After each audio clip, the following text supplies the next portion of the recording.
Hey friends, welcome to the Singapore Market Digest for Friday, June 6th, 2025. I'm Iggy from the Investing Iguana, and today we're diving into what's been happening on the SGX. We've got some major moves in the banking and REIT sectors, plus an important index reshuffle that's worth your attention. Let's start with the biggest story today. OCBC Bank has made a massive 900 million Singapore dollar conditional exit offer to buy out the remaining 6.28% of Great Eastern that it doesn't already own. This values the entire insurer at 14.27 billion Singapore dollars. Here's what makes this interesting.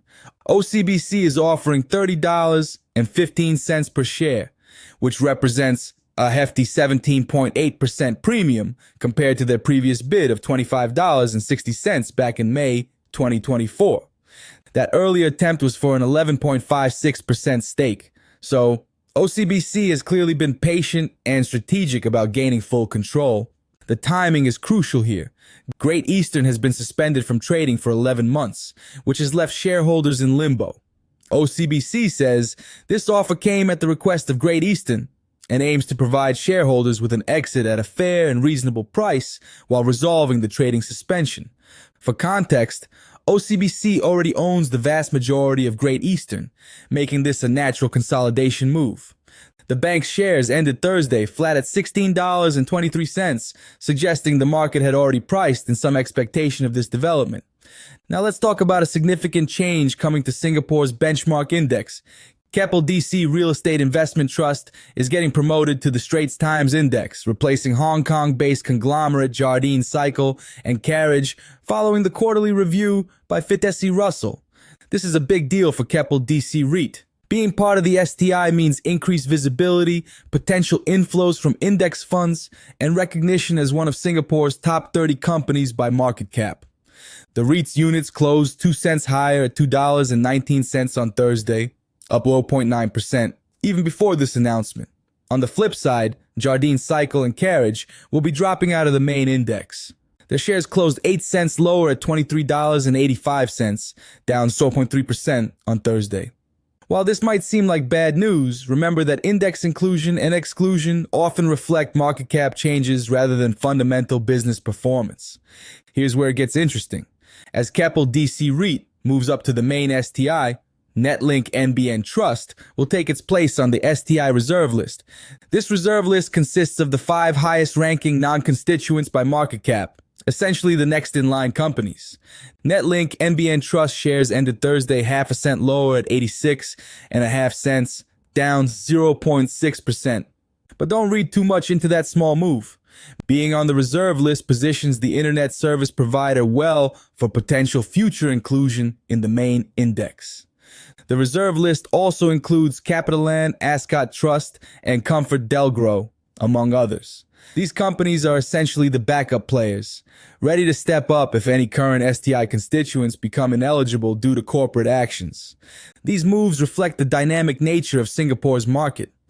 OCBC's aggressive pursuit of Great Eastern shows confidence in the insurance sector and a desire to streamline operations.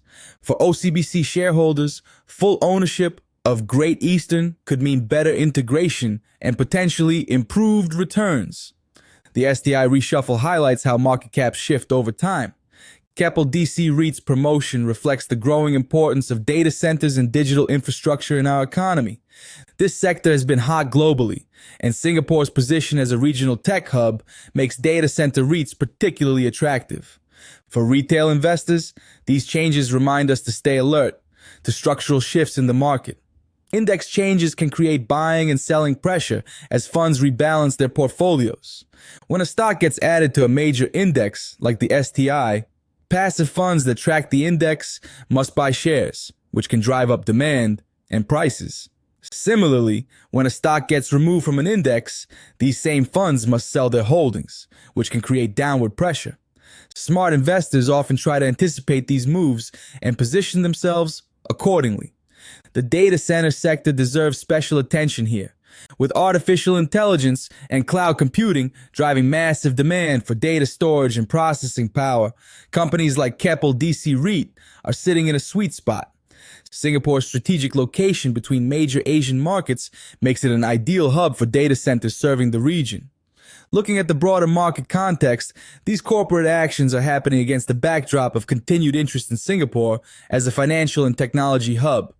The government's push for digitalization and the city-state's stable regulatory environment continue to attract both local and international investors. The next STI review is scheduled for September, so we'll see if any other changes are in store. Keep an eye on how these moves play out over the coming weeks, especially the trading volumes and price action around the effective dates of these changes. For those following OCBC's strategy, this Great Eastern move fits into their broader regional expansion plans. The bank has been consolidating its insurance operations, and this full acquisition would give them complete control over one of Southeast Asia's largest insurers. That's the scoop for today. Remember to do your own research before making any investment decisions.